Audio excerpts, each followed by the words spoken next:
मित्रांनो, तुमचं पुन्हा एकदा GB स्टोरी टेलर या यूट्यूब चॅनलवर स्वागत आहे। आजच्या आपल्या गोष्टीचं नाव आहे झाडावरचं भूत। लेखक सोमनाथ शिंदे। पण गोष्ट सुरू करण्याआधी जर कोणी या चॅनलवर पहिल्यांदाच आलेले असाल तर त्यांनी ह्या चॅनलला सबस्क्राइब करायला विसरू नका। चला तर मग अजिबात वेळ न घालवता गोष्टीला सुरुवात करूया।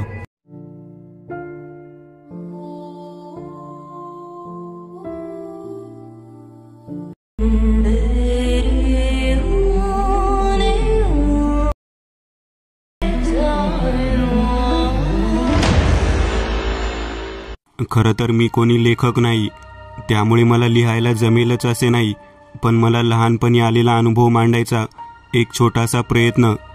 काही चुकले तर समजून घ्याल अशी अपेक्षा। माझं महाराष्ट्रामध्ये 60 ते 70 घरांचं एक छोटंसं खेडेगाव। गावात आम्ही मराठी शाळेत शिकायचो। साधारण नोव्हेंबर महिन्यात आमची 6माही परीक्षा असायची आणि त्यानंतर दिवाळीची सुट्टी। शाळेची परीक्षा संपली आणि आम्हाला सुट्टी लागली। सुट्टी सगळ्याच मुलांना आवडते, तसे आम्हाला पण सुट्टीची ओढ असायची। एकदाची सुट्टी लागली आणि आम्हाला दुसऱ्या दिवसापासूनच घरच्यांनी कामं सोपवली, ती म्हणजे गाई म्हशी डोंगरावर चरायला घेऊन जायची। खरं तर ते आमच्यासाठी काम नसायचं, उलट एक प्रकारची मजाच असायची, कारण मनसोक्त खेळायला मिळायचं आणि तिथं अडवणारं कोणी नसायचं।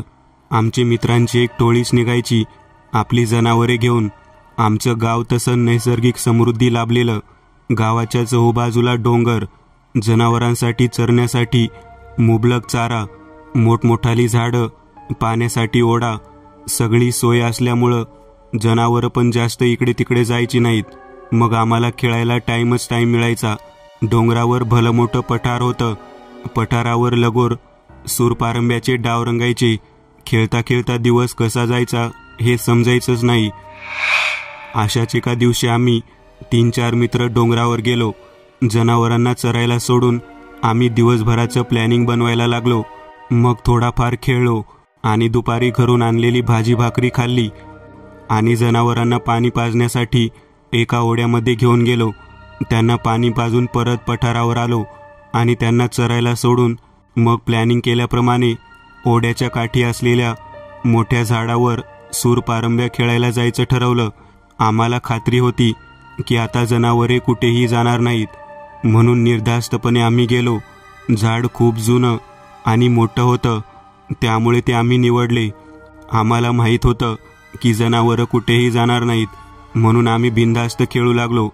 खेळता खेळता कधी दिवस मावळला आम्हाला समजले पण नाही। जनावरे सवयीप्रमाणे दिवस मावळतीला गेल्यावर डोंगर उतार होऊन घराच्या दिशेने कधीच निघाली। थोडाफार अंधार होताच आम्हाला जाणीव झाली। आम्ही खेळ थांबवला आणि पळत पठाराच्या दिशेने गेलो। पठारावर पोहोचून बघितले तर जनावरे कुठेच दिसेनात। तेव्हा सगळी मुलं घाबरली आणि आम्ही त्यांना शोधायला सुरुवात केली। मनात एकच भीती, आता घरी काय सांगायचं, मार खावा लागणार, म्हणून जीवाच्या आकांताने आम्ही त्यांना शोधू लागलो। हळूहळू रात्र वाढत होती, तशी मनात भीती पण वाटत होती, पण जनावर मिळेपर्यंत कसे जाणार होतो घरी। इकडे घरी आई दारातच आमची वाट बघत बसलेली। बाबा काही कामानिमित्त शहरात गेलेले। आम्हाला कधीच एवढा उशीर झाला नव्हता, त्यामुळे तिला काळजी वाटत होती। तेवढ्यात आमची जनावरं तिला दिसली, तशी तिची काळजी मिटली। तिने गोठ्याचा दरवाजा उघडला। जनावर आपापल्या जागेवर जाऊन रवंथ करत उभी राहिली। त्यांना बांधून आई गोठ्याबाहेर आली, पण अजून मी तिला दिसलो नाही, म्हणून मला आवाज देऊ लागली। तिला वाटले असेल इथेच कुठेतरी। खरं तर माझ्याप्रमाणे सगळ्या मित्रांच्या घरची तीच परिस्थिती। इकडे जसजसा अंधार वाढू लागला आम्हाला खूप भीती वाटायला लागली। हिरवागार निसर्गरम्य दिसणारा डोंगर आता भयानक वाटू लागला। रात्रीचे साधारण 8 वाजत आलेले। जनावरांना शोधून शोधून पाय दुखू लागलेलं। सगळीच रडकुंडीला आलेली, पण करणार काय आणि घरी काय सांगणार याच भीतीने आम्ही एका ठिकाणी दगडावर बसलो। आता शेवटचं ओढ्याकाठी शोधायचं आणि मग नाईलाजानं घरी जायचं असे ठरवून आम्ही उठलो आणि ओढ्याच्या दिशेने निघालो। अंधार होता, समोरचं काही दिसत नव्हतं आम्ही जनावरांच्या ठेवलेल्या नावाने आवाज देत देत जात होतो. भीती वाटत होती म्हणून एकमेकांचे हात घट्ट पकडून ठेवलेले. सगळीकडे अंधार, पायाला ठेचा लागत होत्या, पण त्याची जाण कुणालाच नव्हती. ओढ्याजवळचे वातावरण अधिक भयानक वाटू लागलं. एकतर तिथे झाडझुडपं खूप आणि गवत पण जास्त. रातकिड्यांचा आवाज येत होता. सकाळी याच जागेवर आपण खेळत होतो याचा विश्वास कुणालाही वाटत नसेल. आम्ही आवाज देत देत निघालेलो, पण काही प्रतिसाद मिळाला नाही. नाराज होऊन आम्ही माघारी फिरलो आणि सहज त्या झाडाकडे लक्ष गेलं ज्यावर काही वेळापूर्वी आम्ही सूरपारंब्या खेळत होतो. किती भयानक दिसत होतं ते झाड. तिकडे आमच्या आया एकमेकांच्या घरात जाऊन बघू लागल्या. आम्ही कुठेच सापडलो नाही. आता मात्र सगळ्यांना भीती वाटू लागली. माझ्या आईचे तर रडून रडून वाईट अवस्था झालेली. माझे बाबा पण घरी आले. त्यांना पण समजले. मग सगळ्यांनी मिळून आम्हाला शोधायला सुरुवात केली. सगळं गाव पालथे घातले, पण आम्ही दिसलो नाही. मग गावातील काही लोकांना घेऊन आमच्या सगळ्यांच्या घरचे शोधायला हातात कंदील, बॅटरी, काठी, कुऱ्हाडी घेऊन डोंगराच्या दिशेने निघाले. नाईलाजानं आम्ही घरी जाण्यासाठी निघालो. भीतीने अगदी खराब हालत झालेली. त्या डोंगरावर पण आता कोणी दिसत नव्हतं आणि वातावरण पण भयानक वाटू लागलं. त्यामुळे आम्ही एकमेकांचा हात पकडून हळूहळू रस्त्याला लागण्यासाठी निघालो. आम्हाला मनातल्या मनात असे वाटले की आपण यावेळी इकडे यायला नको होतं. तेवढ्यात माझ्या मित्राने सांगितले की कोणीतरी त्या झाडाजवळ उभे आहे, तो इथे राहतो. त्याच्या सांगण्यावरून आम्हाला काही समजले नाही. तो काय बोलत होता त्याला विचारले, काय तू म्हणतोस? त्या झाडाजवळ कोणी नाही, कारण रात्र झाली आहे. त्या झाडाजवळ कोणी का असेल? तो म्हणतो, मी आताच कोणाला तरी पाहिले म्हणूनच मी विचारलं होतं. त्याचं बोलणं समजून घेतलं.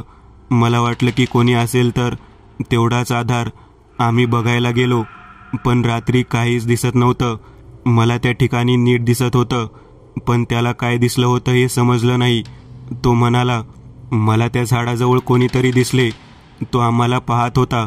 मला वाटतं त्या ठिकाणी भूत आहे. आम्ही बघायला गेलो, पण रात्री काहीच दिसत नव्हते. मला त्या ठिकाणी दिसत होतं, पण त्याला काय दिसले होते हे समजले नाही. तो म्हणाला, मला त्या झाडाजवळ कोणीतरी दिसले. तो आम्हाला पाहत होता. आमची भीतीनं हालत खराब झालेली. राजू आमच्यापेक्षा वयाने 1 वर्ष मोठा असेल.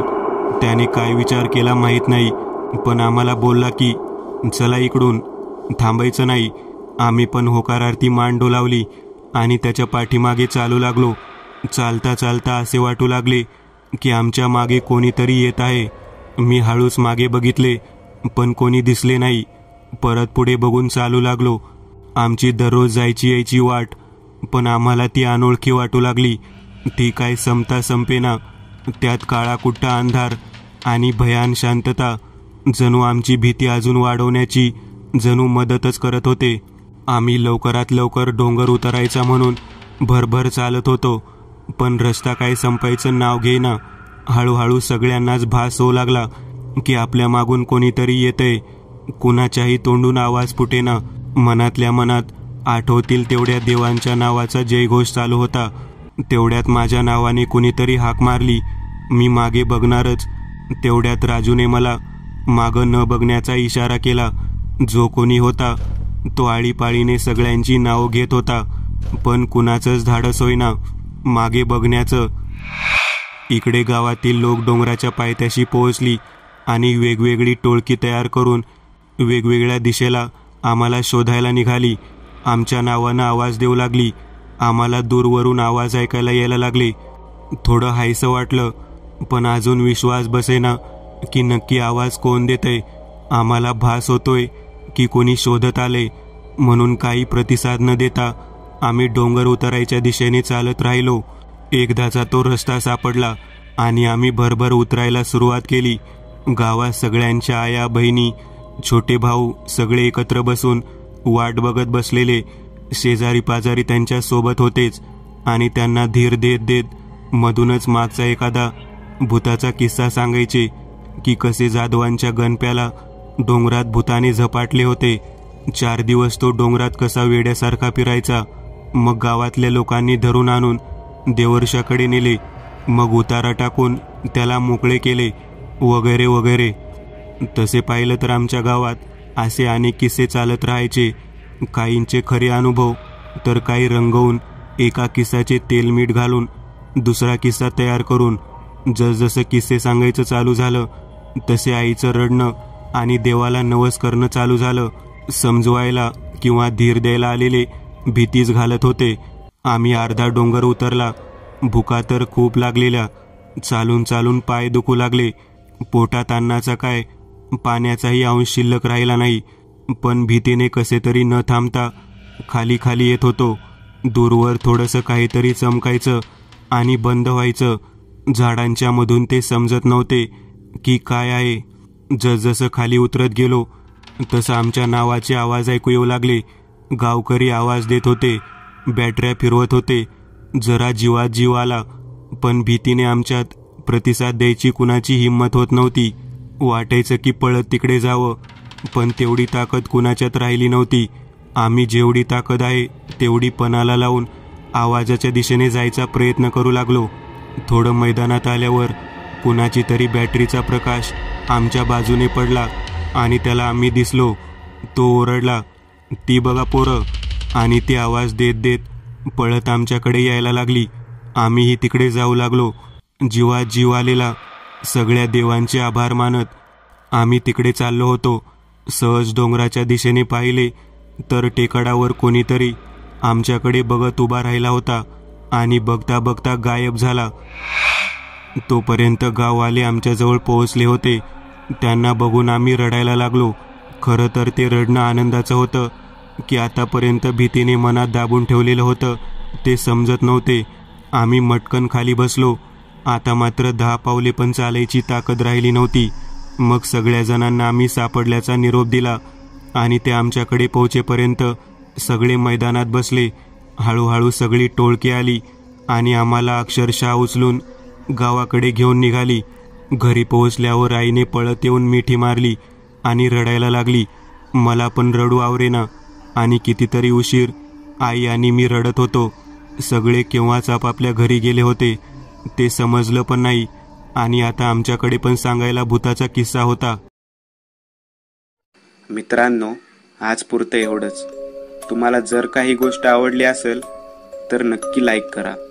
तुमच्यापैकी बरेचसे जण व्हिडिओ लाईक न करताच पळून जातात. पण हा जर व्हिडिओ तुम्ही लाईक केला तर मला जरा बरं वाटेल आणि असेच भारी भारी व्हिडिओ बनवायची माझ्यात एनर्जी येईल. त्यामुळे नक्की लाईक करा. आणि अजूनही कोणी या चॅनलला सबस्क्राईब केलेलं नसाल तर लगेच सबस्क्राईब करून टाका. आणि बाजूची घंटी ती मात्र दाबायला विसरू नका. देवाची घंटी आहे ती. चला तर मग पुन्हा भेटूया अशीच एक आगळी वेगळी गोष्ट घेऊन पुढच्या